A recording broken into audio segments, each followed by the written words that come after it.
Сәлеметсіздер ме, құрметті сынып жетекшілер? Сынып жетекші болып кірген кезде сіздерде мына рабочий стол тұрады мына жерде. Жұмыс столын бассаңыздар, оқушылар. И мына жерде мысалы үшін қайтадан басайық. Жұмыс столы и родители. Қазақшаға да қойып қоюларыңызға болады. Міне қазақ тілінде болатын болса, сіздер көре аласыздар. Кесте, журнал, үлгерім, оқушылар, ата-аналар. Белсенділікті де мына жерден көріп отыруларыңызға болады. Міне белсенділігін жеке көре аласыздар. Осы аптаның белсенділігі. Осылай белсенділігін де барлығын осы жұмыс столынан көресіздер ғой. Жұмыс столын басатын болсақ, міне ата-аналар,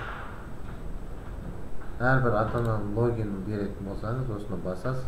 Пайдаланушының құпия сөзі, міне мынаны сырып-сыстап, жаңадан берулеріңізге болады. Оқушыларды ұмытып қалса, оқушылардікін осылай бересіздер. Сыныптар тізімі. Өзіңіздің жұмыс столыңызға келесіз. Міне оқушылар.